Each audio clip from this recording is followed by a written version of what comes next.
이번 학기에 함께 공부하고자 하는 과목은 이스라엘의 역사입니다. 우리는 이스라엘의 역사를 공부함으로써 구약 성경 전체의 흐름을 이해하게 되고 또 성경 시대에 일어났던 주요 사건들에 대해서 깊이 있게 살펴보고 이해하는 시간을 갖고자 합니다. 이스라엘의 역사의 범위는 민족의 시작, 이스라엘 민족의 시작이라고 할 수 있는 아브라함부터 시작됩니다. 그래서 아브라함과 창세기에 기록된 족장들의 시대, 그리고 이집트에 거하던 시대, 이집트 생활과 또 이집트에서 나와서 광야 생활을 하던 시대, 여호수아의 가나안 정복, 사사들이 다스리던 시대, 사울로부터 시작되는 왕조 시대, 그리고 북이스라엘과 남유다가 멸망하고 바빌론 포로 생활, 또 포로 생활에서 돌아온 이후를 다룬 바빌론 포로기, 이 전체를 다룹니다. 그래서 성경으로 이야기하자면은 구약 성경 창세기부터 시작해서 구약 성경 역사서 가운데 에스더기까지가 범위가 됩니다. 이스라엘의 역사라고 하면은 상당히 이게 다양하게 다룰 내용들이 많습니다. 또 역사를 이제 바라보는 관점이나 또 시대의 구분도 학자들마다 조금씩 견해 차이가 있을 수가 있습니다. 그래서 어떤 중심이 되는 교재를 하나 선정하고 그걸 중심으로 그 체계를 따라가는 것이 이해하는 데 도움이 됩니다. 이번에 채택한 교재는 레온 우드가 지은 A Survey of Israel's History, 이스라엘 역사 개관이라는 책이 있습니다. 비교적 좀 보수적인 입장에서 잘 정리가 되어 있고 또 우리가 잘 모르는 성경시대에 일어났던 사건들, 그것을 역사적인 자료와 고고학적인 발굴 자료를 함께 제시하고 있기 때문에 성경을 깊이 있게 이해하는 데 도움이 되리라 생각하고 이 책을 선정했습니다. 그런데 이분이 사용한 성경 연대표가 조금 정확하지 않은 부분들이 많습니다. 연대표 역시 비교적 최근의 것들은 역사 자료가 많이 남아있기 때문에 정확한 연대 시기를 알 수가 있는데 저 거슬러 올라가서 문자 기록이 좀 부족한 시기에 역사 자료는 연대 추정이 상당히 곤란합니다. 그래서 비교적 성경적이고 정확한 것으로 알려진 존스 박사의 성경 연대기를 사용하기로 했습니다. Chronology of the Old Testament라고 해서 구약 성경 연대기라는 책이 있습니다. 성경 연대를 다루는데 단순히 자기 주장만 다루는 게 아니라 왜 이 연대가 맞는지 성경 구절들을 가지고 전부 하나하나씩 다 증명을 하고 있습니다. 분량이 상당히 두껍습니다. 그걸 간략하게 만들어서 연대표를 만든 게 있습니다. 여러분 가지고 계신 킹제임스 흠정역 부록에 나오는 연표 있죠? 그 연표 서문 한번 읽어보시면은 존스 박사의 연대기를 기준으로 작성되었다, 그렇게 기록되어 있습니다. 그래서 앞으로 다룰 때 전체적인 골격은, 역사를 보는 전체 개관을 이루는 골격은 우드의 책을 중심으로 진행하기로 하고, 구체적인 연대 문제가 개입될 때는 존스 박사의 연대표를 참고로 해서 우리가 성경을 살펴보고자 합니다. 이번 학기에도 과제물이 있습니다. 앞서 말씀드린 것처럼 우리가 배우는 이 전체 이스라엘의 역사를 다루는 부분, 창세기에서 에스더까지를 반드시 읽으셔야 합니다.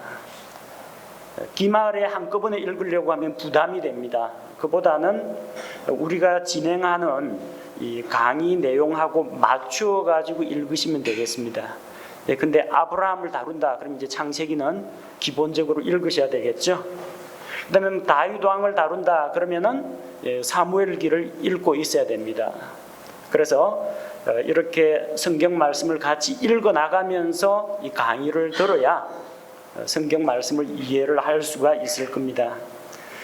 그리고 또 한 가지 과제물이 있습니다. 성경 전체 연대표를 작성하는 것은 이 학생 입장에서는 좀 부담스럽습니다. 대신에 창세기를 읽고 창세기에 나오는 첫사람 아담부터 창세기 기록의 마지막에 나오는 족장 요셉까지의 연대표를 만드시면 됩니다. 자, 아담으로부터 셋의 후손까지 그 계보가 창세기 5장에 나옵니다. 그리고 노아 홍수 이후에 또 성경 계보가 그 뒤에 창세기 10장, 11장, 12장 가면 나오고 12장부터 아브라함이 나옵니다. 그 다음부터는 분량만 많지 사람은 4사람밖에 안 됩니다. 아브라함, 이삭, 야곱, 요셉. 그러니까 그렇게 힘든 작업은 아닙니다. 직접 한번 연대표를 작성해 보면서 누가 누구하고 같은 시대에 살고 있었는지, 누가 누구로부터 바톤을 이어받아서 다음 세대에 씨를 전하고 또 하나님의 말씀을 전달하는 전달자인지 직접 한번 작성해 보시기 바랍니다. 평가하는 방법은 기본적으로 출석 점수 10점, 그리고 과제물 점수 10점, 시험은 중간고사, 기말고사 2차례 시험을 보도록 하겠습니다. 시험은 비교적 여러분들이 공부하기 편하고 또 채점에도 객관적이고 공정하게 채점을 할 수 있는 방식으로 출제를 하도록 하겠습니다. 자, 이번 학기에 배우는 그 주요 내용들을 한번 쭉 살펴보시기 바랍니다. 자, 오늘은 첫 시간이니까 이스라엘 역사 연구가 왜 우리에게 필요한지, 역사에 대한 기본적인 개념과 또 이스라엘 역사의 중요성에 대해서 살펴보고 족장 시대, 아브라함이 살던 그런 족장 시대의 시대적인 배경에 대해서 알아보도록 하겠습니다. 그 다음 주에는 주요 족장들 아브라함 그리고 이삭, 야곱, 요셉의 전생에 대해서 시간 순서대로 살펴보겠습니다.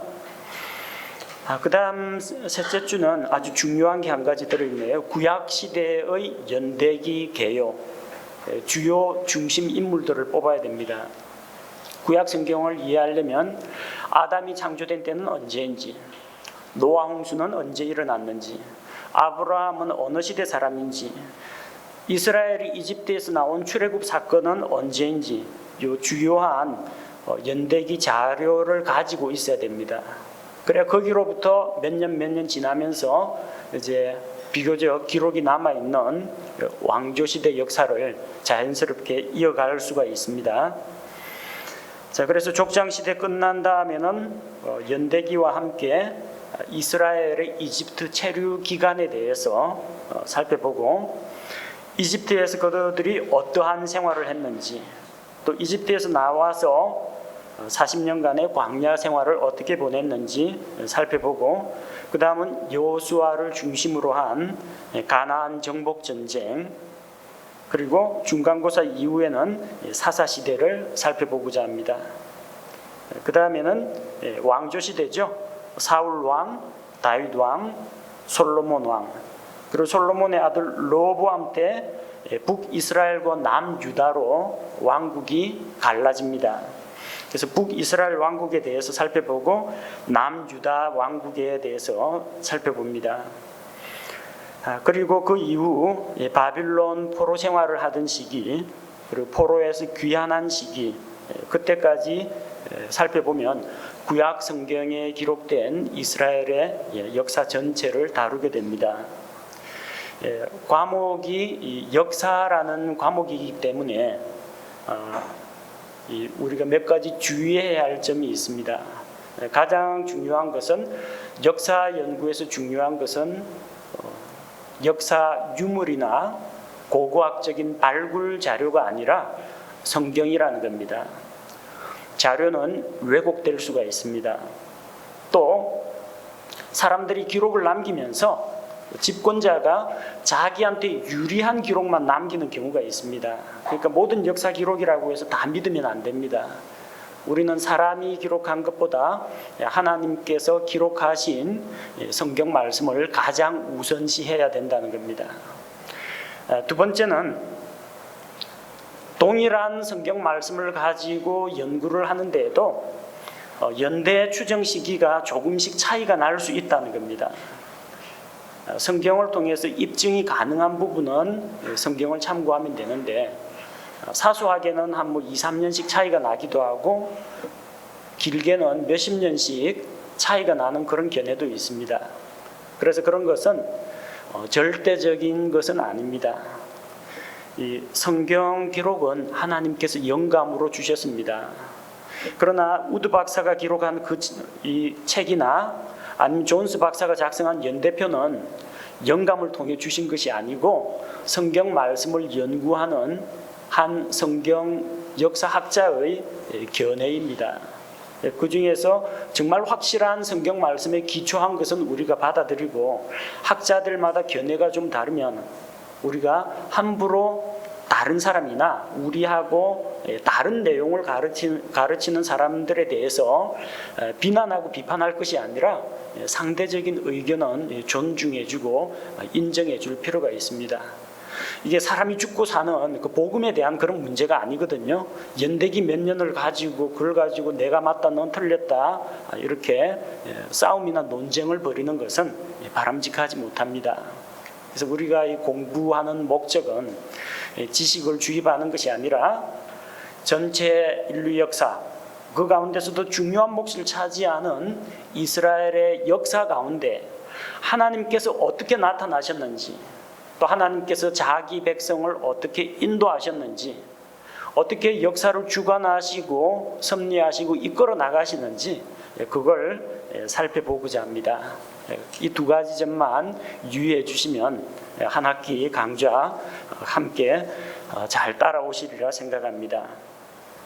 먼저 첫 번째 시간에는 이스라엘 역사 연구의 필요성에 대해서 살펴보도록 하겠습니다. 우리가 학교 다닐 때 중고등학교 때 역사란 무엇인가 혹은 대학에서 역사란 무엇인가에 대해서 사학 개론 같은 것을 수강하다 보면은 반드시 배우게 됩니다. 역사는 히스토리아라고 합니다. 히스토리아라는 말의 의미는 탐구하다, 연구해서 알아내는 것을 의미합니다. 우리가 일반적으로 알고 있는 과거의 기록들을 조사하고 탐구한다 그런 것보다도 원래 의미가 탐구하는 것, 알아내는 것을 히스토리아라고 합니다. 고대 그리스의 역사학자이자 철학자인 헤로도투스는 역사란 진실을 찾아내는 일이라고 했습니다. 지나간 과거에 있었던 일 그리고 우리의 기억 속에서 사라져 있는 그런 시대의 사건에 대해서 무엇이 진실인지를 밝히는 작업이 이제 역사 연구라고 본 것입니다. 역사를 이해하는 데에는 크게 세 가지 관점이 있습니다. 하나는 역사라는 것을 단순히 과거의 사실로 보는 견해입니다. 역사란 무엇인가? 역사, 과거에 있었던 일이 역사다. 단순하게 정의하면 이렇습니다. 과거에 있었던 사건들, 또 그때 일어났던 어떤 사실들, 그 시대에 살았던 다양한 사람들의 그 행위와 상호작용으로 역사가 구성된다는 겁니다. 하지만 시간적으로 볼 때는 지금 현재가 아니라 지나간 일입니다. 그래서 시간적으로는 소멸된 일체의 인간 사회 문화의 총체, 인류 전체의 어떤 집합적인 경험을 가리켜서 역사라고 봅니다. 그런데 이 역사는 선택된 가치를 갖는 사실들로 구성이 됩니다. 역사는 가치 중립이 아니라는 겁니다. 반드시 역사 그 자체도 가치가 개입이 되어 있고요.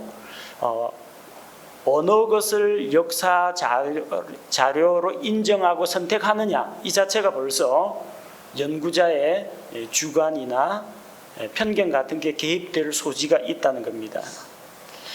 과거에 일어났던 모든 일들이 다 역사인 것은 아닙니다. 그 중에서 특별히 중요한 의미를 갖는 선택된 일들을 역사라고 합니다.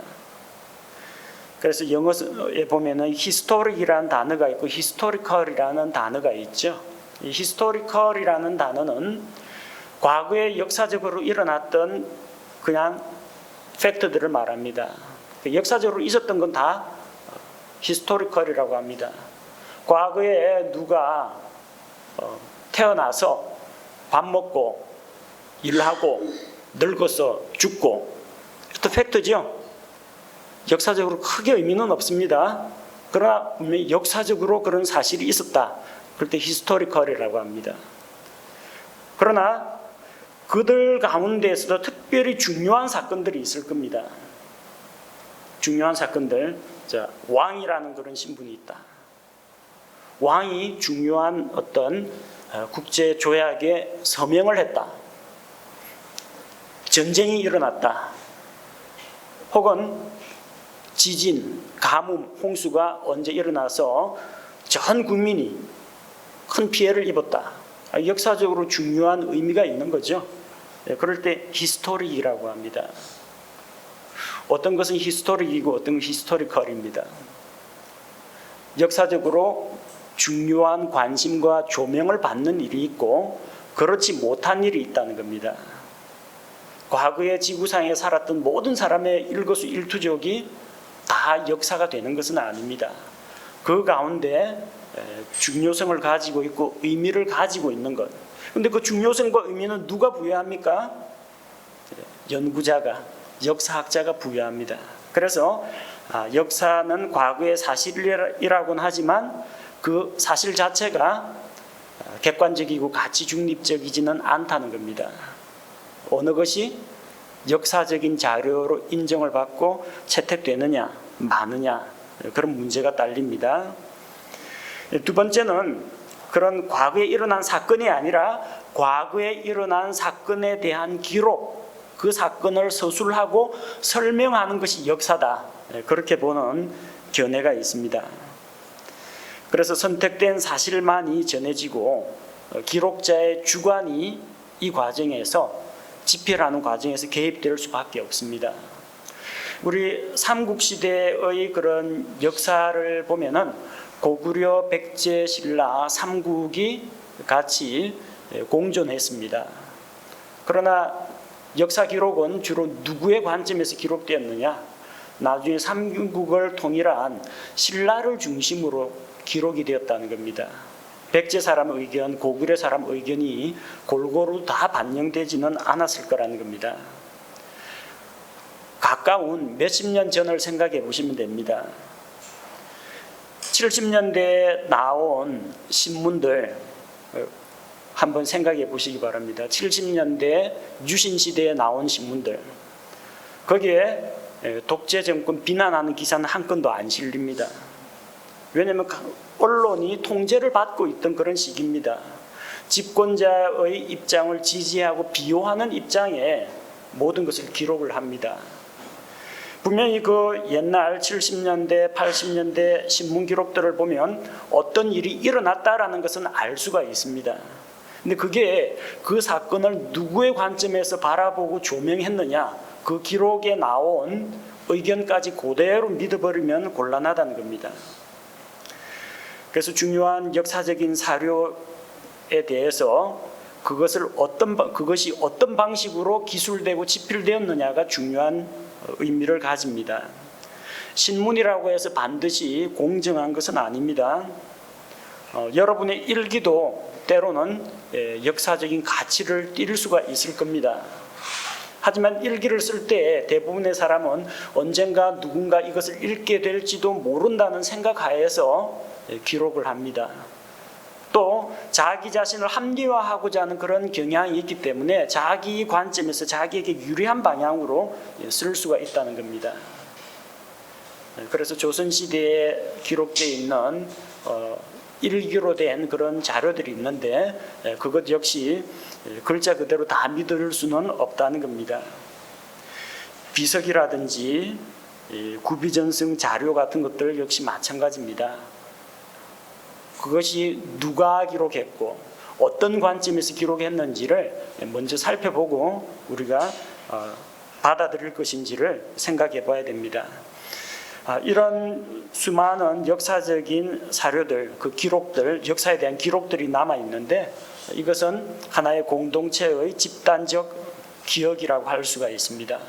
수많은 데이터와 정보와 증거 자료들이 있습니다. 세 번째는 이제 학문으로서의 역사가 있습니다. 이것은 역사가의 해석으로서의 역사입니다. 과거에 있었던 사실도 아니고 사실에 대한 기록도 아니고 그 사실 기록을 어떤 식으로 해석하느냐 하는 입장입니다. 그래서 동일한 사건이 역사학자에 따라서는 다르게 해석되기도 합니다. 우리가 어릴 때에는 친일사관, 식민사관에 기초해서 한일합방이라는 용어를 사용했습니다. 요즘은 이런 이야기하면요 욕 들어먹습니다. 요즘은 을사늑약 그리고 국권 강탈 이런 용어를 사용합니다. 우리가 동등한 관계에서 조약을 맺은 것이 아니라 국권을 빼앗겼기 때문입니다. 우리가 자라나던 70년대에는 박정희 장군의 5.16 혁명이라고 불렀습니다. 5.16 혁명. 시대가 바뀌었습니다. 그 당시에는 군사 독재 정권을 지지하느라고 그걸 혁명이라고 불렀습니다. 근데 지금은 5.16 쿠데타, 5.16 군사 반란이라고 이야기합니다. 보는 역사학자의 관점, 사관에 따라서 동일한 사건을 다르게 해석할 가능성이 있다는 겁니다. 그래서 역사적 사실이나 혹은 그 사실에 대해서 기록한 그런 문서보다도 그런 역사 자료를 어떻게 해석할 것인지 또 그 안에 어떠한 의미가 내포되어 있는지를 더 중요시하는 그런 관점이 바로 세 번째 관점입니다. 우리가 역사를 연구하는데 왜 지나간 역사를 공부하느냐? 그 첫 번째 이유는 역사가 모든 지식의 보물창고이기 때문입니다. 역사는 인류가 지금까지 살아온 계속해서 누적된 인간의 정치, 사회, 경제, 사상, 문화의 복합체입니다. 그 모든 것이 녹아 있습니다. 역사 속에서 과거와 현재와 미래가 연속적으로 연결됩니다. 우리는 지금 현재에 살고 있습니다. 그리고 지나간 과거를 가지고 있고 앞으로 다가올 미래를 바라보고 있습니다. 역사가 왜 중요하느냐? 왜 중요한가? 바로 과거로부터 지금 현재 왜 오늘과 같은 현실이 되었습니까? 과거가 있기 때문입니다. 우리의 앞으로 나아갈 미래는 어떻게 될 것입니까? 지금 현재 일어나는 일들이 미래에 영향을 미친다는 겁니다. 과거, 현재, 미래가 따로 노는 게 아니에요. 과거의 일이 현재에 영향을 지금 미치고 있고 과거에 우리가 어떤 선택을 했기 때문에 지금 이 자리까지 오게 된 겁니다. 그리고 지금 우리가 어떻게 살아가느냐가 우리의 미래를 결정합니다. 그래서 이 역사 속에서 우리는 과거와 현재와 미래가 연결되는 것을 볼 수가 있습니다. 역사를 공부할 때 과거의 사실을 통해서 교훈을 받을 수가 있습니다. 하나님께서 왜 이렇게 방대한 구약 성경 기록을 우리에게 주셨을까요? 구약 성경은 거의 대부분 이스라엘 민족에 대한 이야기입니다. 그런데 왜 이방인인 우리 신약교회 성도들에게도 구약 성경을 하나님께서 주셨느냐? 고린도전서 10장 11절 말씀을 보면 이제 이 모든 일은 그들에게 본보기로 일어났으며 또 그것들은 세상의 끝을 만난 우리를 훈계하기 위해 기록되었느니라. 과거에 있는 그 사건들은 우리에게 본보기가 된다는 겁니다. 선한 왕, 신앙적인 인물, 우리의 좋은 본이 됩니다. 사악한 왕과 하나님께 대한 반역, 우리에게 반면 교사가 됩니다. 나는 저렇게 살지 말아야 되겠다. 깨우침을 줍니다. 그래서 그 사건을 통해서 그걸 본으로 삼아서 우리가 교훈을 받을 수가 있는 것입니다. 로마서 15장 4절, 왜 이 역사 기록이 중요하냐? 무엇이든지 전에 기록된 것은 우리의 배움을 위하여 기록되었으니 이것은 우리가 성경 기록들이 주는 인내와 위로를 통해 소망을 가지게 하려 함이니라. 구약 성경, 구약의 역사를 우리에게 왜 기록으로 남겨주셨습니까? 우리의 배움을 위해서 기록으로 주셨다고 했습니다. 우리는 그 기록들을 통해서 배워야 됩니다. 또 구약에 나오는 여러 인물과 사건들을 통해서 인내와 위로를 얻을 수가 있습니다. 또 미래에 대해서 소망을 가질 수가 있다는 것입니다. 과거에서 배우지 않는 민족은 미래가 없다, 이런 말이 있습니다. 과거로부터 우리는 배울 것을 찾아야 됩니다. 그래야 우리는 다가올 미래에 동일한 실수나 함정에 빠지지 않게 됩니다. 세 번째는 역사를 통해서 자기 자신을 발견할 수 있습니다. 과거에 살았던 그런 인물을 통해서 우리는 대리 인생 경험을 하게 됩니다. 그 속에 자기 자신을 대입해 놓고 한번 생각해 보시기 바랍니다. 내가 만약 그 자리에 있었더라면 나는 어떠한 삶을, 어떠한 행동을 보였을까? 내가 만약 다니엘이었다면 하나님께 기도하는 것이 금지된 상황에서 어떤 선택과 결정을 내렸을 것인지, 내가 만약 겟세마네 동산에서 예수님과 함께 있을 때 제사장들이 파송한 무리가 주님을 잡으러 왔을 때 나는 과연 어떻게 행동했을 것인지, 괜히 베드로 비판하고 그러지 말고 우리 자신을 그 자리에 딱 대입해 보면 우리 자신의 본성이 나옵니다. 역사 속의 인물, 역사적으로 일어났던 사건들을 통해서 우리는 인간의 본질을 알게 됩니다. 아담 이후 죄로 타락한 우리의 나약한 모습과 죄에 오염된 부패한 본성들을 발견하게 됩니다. 그리고 자기 자신의 연약함과 정말 보잘것없음을 깨닫고 하나님을 찾고 의지하게 된다는 겁니다. 넷째로는 역사를 연구함으로써 미래를 예측할 수 있게 됩니다. 앞서 말씀드린 것처럼 과거와 현재와 미래는 각자 독립적으로 따로 떨어져 있지 않습니다. 서로 긴밀하게 연결되어 있고 또 영향력을 행사하고 있습니다. 그래서 온고지신이라는 말씀처럼 옛말에 옛것을 살펴서 새것을 안다고 했습니다.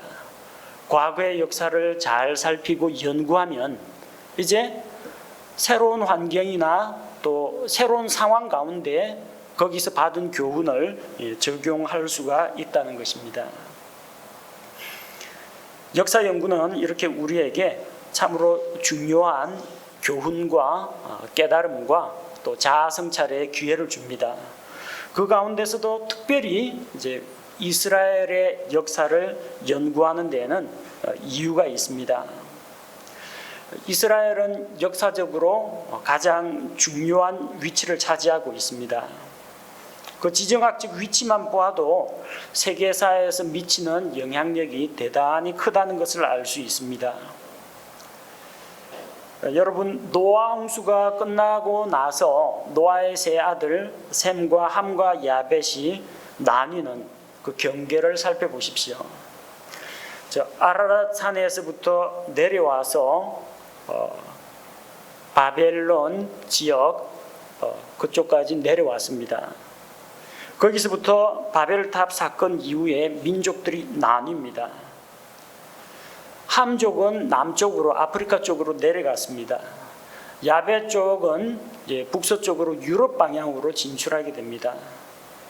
그 다음에 셈 족속은 동쪽으로 아시아 쪽으로 이동을 합니다.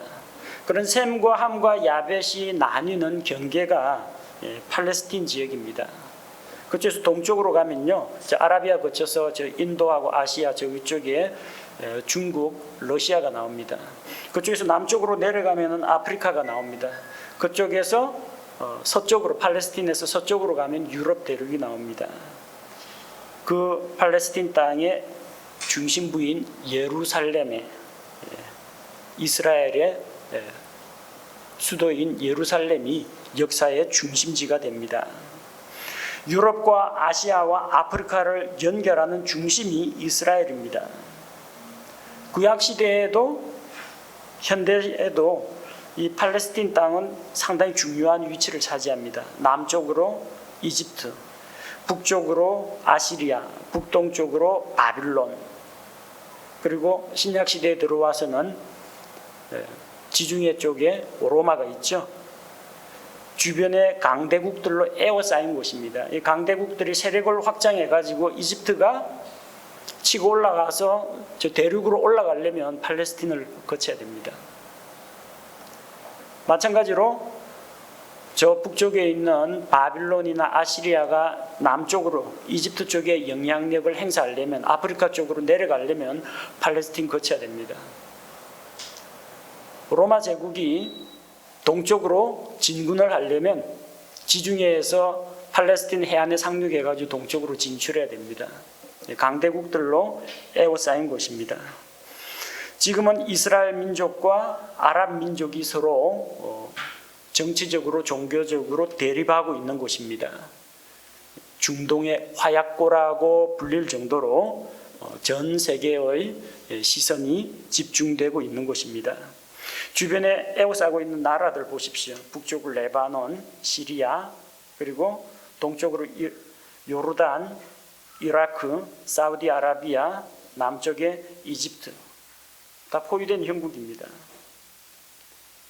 그리고 이 이스라엘 민족이 세계의 주요 군사정보, 식량정보, 이런 것들, 금융정보 이런 것들을 장악하고 있고 영향력을 행사하고 있습니다.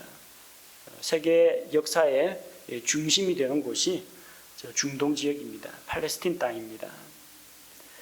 또한 이스라엘이 전 세계에 끼친 문화적인 영향력을 생각해 볼 때 이스라엘을 공부하는 것이 필요합니다. 구약 성경 창세기에서 신명기까지 5권의 책, 창세기, 출애굽기, 레위기, 민수기, 신명기, 모세 오경이라고 부르죠. 모세의 율법책입니다. 이 모세 율법에 나타난 기본 정신과 그 원리들은 세계의 수많은 법률가들에게 영향을 미쳤습니다. 증거가 없이 함부로 사람을 처벌할 수가 없다. 그리고 한 사람의 증언만 듣지 말고 2사람 이상의 증인을 반드시 내세워야 한다는 그 증거주의, 성경에 기록된 겁니다. 죄에 대해서는 반드시 형벌이 따른다. 죄형 법정주의, 법에 정한 바에 따라서 사람을 처벌하고 사사로운 개인적인 보복을 금하는 이것은 성경에 기록된 모세의 율법에서 나오는 겁니다. 또 처벌의 수위를 어느 정도로 할 것인가? 도둑질한 자, 살인자 다 죄인이긴 합니다만 경중이 다르죠. 피해의 정도가 다르죠. 어느 정도까지 처벌할 수 있느냐? 가볍게는 벌금, 피해 보상, 심하면은 사형. 이런 기준이 다 어디서 나오느냐? 모세 율법에서 나옵니다. 또 사람이 다른 사람에게 피해를 입혔는데 고의로 그랬느냐, 실수로 그랬느냐? 율법에도 기록되어 있습니다. 만약 어떤 사람이 그 사람을 만나가지고 쳐서 죽이면은 살인죄가 성립합니다. 근데 잘못해서 도끼질을 하다가 도끼 날이 자루에서 빠져가서 휙 날아가서 지나가던 사람에게 맞았다. 그 죽었다. 똑같이 사람이 죽게 되었지만 이 경우에는 과실입니다. 살해의 동기가 없었다는 겁니다. 그런 사람에 대해서 도피도시 제도를 하나님께서 만들어 주셨습니다.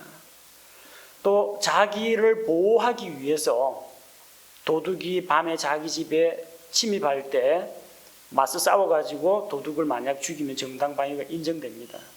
그러나 해가 뜬 이후에 도둑을 공격해가 죽이면 살인죄가 성립합니다. 왜냐하면 이미 도둑은 도망을 가야 하는 시기이고 소리쳐 부르면 이웃에서 사람들이 달려 나올 수 있는 그런 때이기 때문입니다. 그리고 손해에 대한 적절한 배상 책임과 그 죄인을 처벌할 뿐만 아니라 피해를 입힌 것을 회복시켜주는 그런 제도 역시 율법의 기초에 있습니다. 또 심각한 범죄일 경우에는 그 일가족이 함께 처벌을 받는 연좌죄라든지 법으로 제어하기 좀 힘든 미풍양속에 대한 죄, 이런 것들 사회 윤리 기강 문제에 대한 것까지 하나님의 말씀에서 다 다루고 있습니다.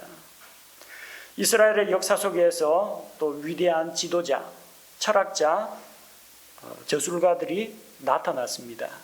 모세를 비롯해서 다윗과 솔로몬, 그리고 에스라와 같은 이런 수많은 인물들이 세계적으로 많은 영향력을 미쳤습니다. 뿐만 아니라 이스라엘의 그 문학 작품들, 하나님의 말씀인 동시에 문학적인 가치가 있는 그런 성경이 많이 기록이 되어 있습니다. 욥기, 시편, 잠언, 전도서, 솔로몬의 아가. 이는 종교적인 의미, 신앙적인 의미 이외에도 또 도덕적인 가치도 담고 있고 문학적으로도 예술적으로도 정말 훌륭한 작품들입니다. 그리고 하나님의 영광과 인간의 속성, 인생관, 세계관, 자연에 대한 아름다움, 여러 분야에 대해서 다양한 통찰력을 제공하고 있습니다. 예로부터 수많은 소설가, 음악가, 미술가, 조각가들이 이스라엘의 역사 속에서 주제를 찾고 예술적인 아이디어를 얻었습니다. 하나님의 천지창조, 그 다음에 다윗과 골리앗, 영화로도 나오고 그림으로도 나와 있고 또 조각으로도 성경에 기록된 이런 이스라엘의 역사적 사건들이 예술 작품의 소재로 널리 사용되고 있다는 겁니다. 모세의 그 출애굽 사건, 홍해의 기적, 이런 것들을 살펴보면 얼마나 성경이 전체 인류의 문화에 지대한 영향을 미쳤는지 알 수가 있습니다. 그만큼 이스라엘의 역사를 우리가 연구한다는 것은 이런 다양한 분야에 대해 폭넓은 식견을 가질 수가 있다는 것을 의미하고 또 그를 통해서 우리가 많은 것들을, 많은 교훈과 깨달음을 얻을 수 있다는 것을 의미합니다. 이스라엘의 역사의 시작은 언제인가? 이스라엘이라고 하면은 원래는 이스라엘은 야곱의 새로운 이름입니다. 근데 역사는 야곱으로부터 시작되지는 않습니다. 이스라엘 민족의 시작은 아브라함으로부터 시작이 됩니다.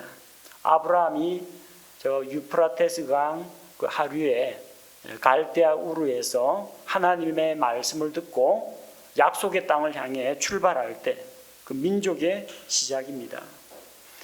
여호수아 24장 2절에서 3절 말씀을 보면 여호수아가 이스라엘 백성을 대상으로 마지막 고별 설교를 하죠.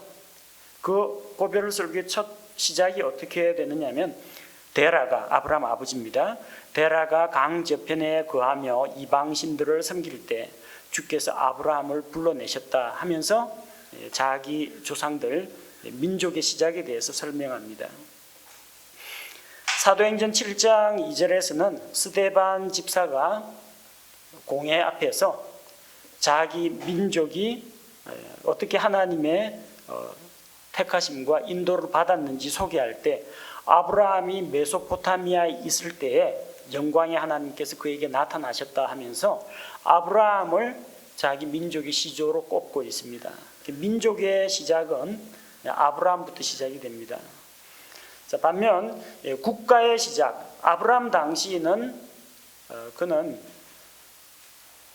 겨우 아내와 나중에 백세 얻은 아들 이삭만 데리고 있는 일개 가족에 불과했습니다.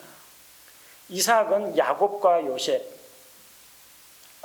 야곱과 에서 두 아들을 데리고 있었습니다. 야곱은 12아들을 데리고 있었습니다. 그냥 조그마한 하나의 부족의 모습이지 아직까지 국가는 아니었습니다. 언제 국가가 되느냐? 국가가 되려면 독립된 주권을 가지고 있어야 됩니다. 이집트에서 식민지 생활, 종살이 할 때는 국가가 아니었습니다. 독립된 주권을 가지고 백성 인구가 있고 그 다음에 땅이 있어야 됩니다. 그래서 국가의 시작은 이집트로부터 독립을 한 출애굽 사건부터 시작이 됩니다. 주권이 있고 백성이 있죠. 지도자가 있습니다. 그럼 땅을 차지하기 위해서 가나안 땅으로 가게 되죠. 이스라엘이 주변 국가들과 비교될 만한 규모와 조직을 갖추게 될 때 국가의 시작으로 꼽을 수가 있습니다. 이스라엘 역사 연구를 위해서도 앞서 말씀드린 것과 같은 역사적인 자료, 사료가 필요합니다. 이스라엘의 역사는 대부분 구약 성경에 기초하고 있습니다. 많은 나라들의 역사는 신화나 전설에 기초하고 있습니다. 한국 같으면은 단군 신화, 하늘에서 하나님의 아들이 내려왔다. 곰하고 결혼해서 단군을 낳는다. 이런 이야기거나 아니면 하늘나라 해모수가 내려와서 유화 부인과의 사이에서 이렇게 해서 고구려의 역사를 설명하고 박역거세가 아래서 나와서 다 비현실적인 그런 이야기로 시작이 됩니다. 로마 신화도 보면 로물루스와 레무스가 늑대 젖을 먹고 자라서 나중에 왕국을 이루게 된다. 이집트에서는 오시리스와 이시스의 그 신화를 가지고 자기 민족의 시작으로 꼽습니다. 그러나 이스라엘의 역사는 이런 우리가 선뜻 동의하기 힘든 이런 비현실적인 그런 이야기가 아니라 정확무오한 하나님의 말씀에 기초하고 있습니다. 그래서 이 성경은 이스라엘 역사 연구의 필수 자료입니다. 성경에는 민족의 형성과 이집트 생활, 12지파가 시작된 계기, 그리고 각 지파별, 그리고 통치자의 이름들, 통치기간, 주요 활동들이 상세하게 기록되어 있습니다. 그리고 이것과 함께 율법과 대언자들이 전한 말씀과 아름다운 시와 지혜의 글도 함께 갖추고 있습니다.